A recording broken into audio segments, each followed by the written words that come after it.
Let's play a game. Can you guess the Charlie's Angels opening weekend box office? Would you guess 50 million? 30 million? No way. 20 million? Well, how about 15 million? 10 million? No. 9.5? Well, if you said any of those above, you guessed wrong. Survey says Charlie's Angels opened with an abysmal $8 million. What?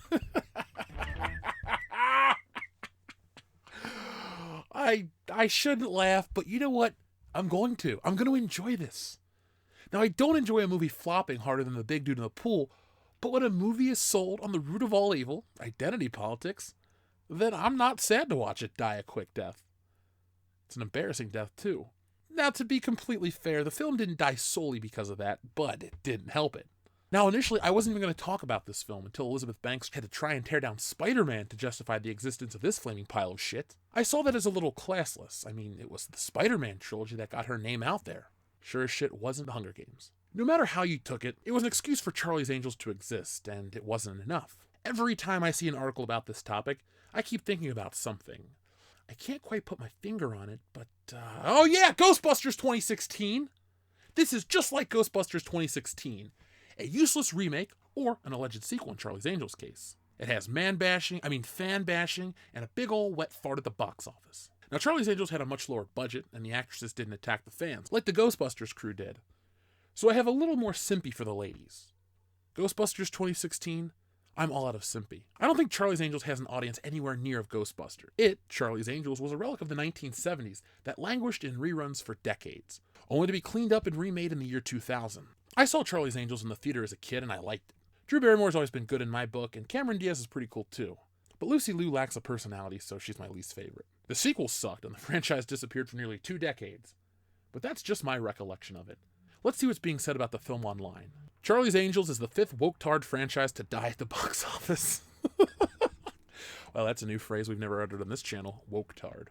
The 2019 reboot/sequel of Charlie's Angels just opened to a catastrophic $8 million, making it the 5th man-hating woke-tard franchise to get wiped out at the box office. There is still hope for society. Angels was written and directed by Elizabeth Banks. It is not only underperforming expectations by about 50%, it got run over by Ford vs. Ferrari, a movie about real men who throw punches and burn fossil fuels. On top of being number 1 at the box office with $30 million, Ford vs. Ferrari overperformed by about 50%. Having seen both and reviewed both, I can tell you that none of this has to do with gender. Angels is a failure because it features unappealing actresses who are more interested in lecturing than showing us a good time. The film's trailers promised a pretentious feminist lecture full of man-hating, and the sexless movie delivered. On the other hand, Ford vs. Ferrari looked like a great time at the movies, like an unpretentious underdog story with appealing characters you actually want to spend time with, and the movie delivered, and then some. Charlie's Angels is a poorly shot, poorly written, joyless death march of feminist talking points, poorly choreographed action scenes, starring 3 girls who have no charisma and even less chemistry together. Charlie's Angels wants you to feel bad about yourself, to feel guilty about being a man, for not even being virtuous enough, and to divide us by lying to women about an oppressive patriarchy that doesn't exist. Girl power is not a theme, it's a slogan. And Charlie's Angels is a movie that confuses strident posturing with having something to say. Ford vs. Ferrari is beautifully shot, rousing, inspiring, moving, funny, and 100% American and brilliantly acted. Well, Christian Bale's not American, buddy. Using theme and appealing characters, it has much to say, not just about how conformity and corporatism crush the individual spirit, but about our shared human condition. That the thing within all of us, men and women alike, to strive to overcome, to be your own man at all costs, and yes, there is a cost. But yes, the cost is worth it.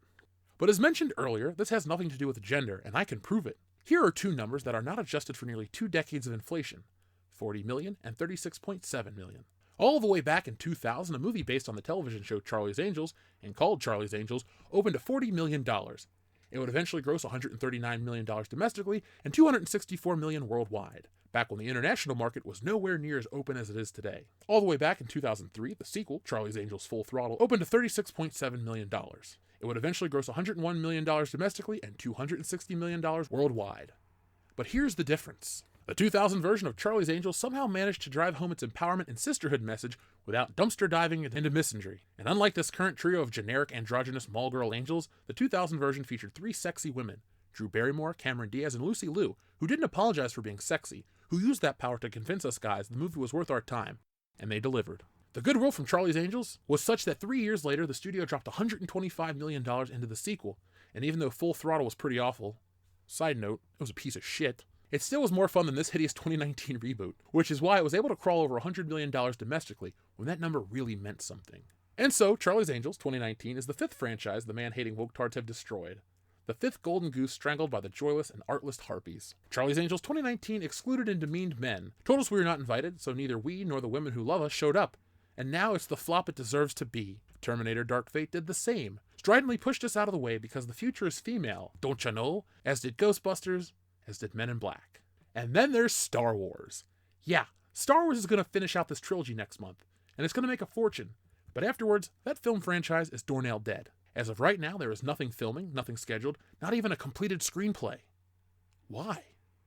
The man-hating Last Jedi turned everyone off. Last Jedi underperformed big time. Solo tanked. Good God, a Star Wars movie tanked?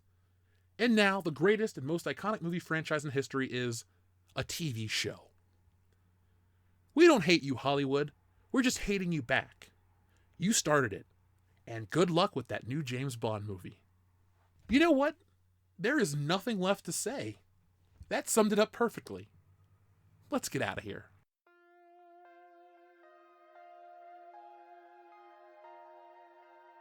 So folks, if you enjoyed this video or this article, give this a thumbs up and share it all over social media. In the years I've done this, I have never had more fun reading an article out loud. This sums up all of my feelings perfectly. You can go back and watch the countless hours of videos I've produced, but this is it distilled down to one article. Yes, we have to worry about James Bond.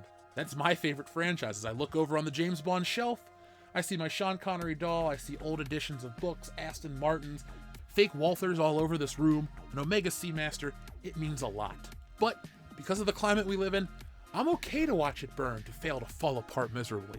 Look, life after Star Wars hasn't been too bad. Yes, The Last Jedi was garbage, The Force Awakens sucked, be honest with yourself. Solo was a damn joke. Rogue One's always been fine, and The Mandalorian, well, you'll just have to come back a little later to hear me talk about The Mandalorian. But I digress. Terminator wasn't the biggest flop of the year, and that's impressive. I mean, you had to try extra hard to turn off people. Yes, Charlie's Angels is a nothing franchise. It was back in the day. Saw both of those in theaters. You know, it's funny. I actually saw Terminator 3 and Charlie's Angels 2 in a double feature at a drive-in. You know what the highlight of that night was? Coming home to watch the new Spider-Man cartoon on MTV, which some consider the worst Spider-Man cartoon. I like it pretty much. But 2019 isn't the year that the box office collapsed. It's the year that people woke up and realized that garbage, no matter how much you try to guilt people into seeing, is still garbage and not worth your damn time. We're about a month and a day out from Star Wars Episode 9, and yeah, we've never said that the movie's gonna flop here on the channel. But let's play a game. This, moving forward, is all hypothetical until we state otherwise.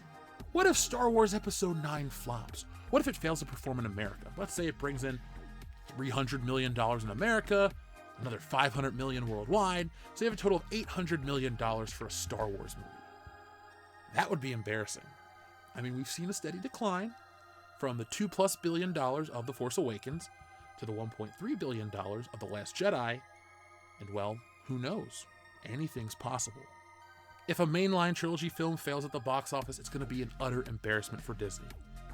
I mean, we've gone back and we've looked at ticket sales, and you can still get tickets in some part of the country for opening night, and we're not talking about BFE or middle of nowhere America.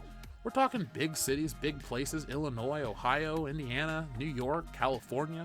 Yes, California. And you can go back and look at our video that shows they may have broken opening hour records, but opening night, you can still get a ticket. It's no big deal. No one's going to be scalping Star Wars tickets in 2019. If this had the same hype as Avengers Endgame, websites would have crashed. We would have had articles reporting that, but all I hear in regards to that are crickets. But that's it for today, folks. Thank you for watching. We hope you enjoy all the content we've been putting out here on World Class Bullshitters. If you really liked it, hit that subscribe button and make sure your bell notification is turned on to all, so you get all of your notifications, because YouTube is going through some changes, and some people aren't getting our videos, and it's not fair to us, to you. We're being deprived of the views, you're being deprived of entertainment, and you know what? Nobody wins. We live by the motto, be excellent to each other, so you know what? That's what we're going to tell YouTube, to be excellent to all creators. If you really like what we do and you want more on other platforms, we are on Patreon, patreon.com/worldclassbs. We give you countless hours of content, hundreds and hundreds of thousands of hours, millions, billions, quadrillions. Well, that's an exaggeration. I don't even think there's been that many hours in my lifetime. My point is, we're over there. We have all kinds of stuff. If you like it, go watch it, enjoy it. And you have the opportunity to be on this channel, live streams, debates, whatever you want. You can make an episode in your likeness. So thank you for watching, and yeah, I said it before, I'm going to say it again because it's something I live by and believe every single day. Go out into the world and be excellent to each other.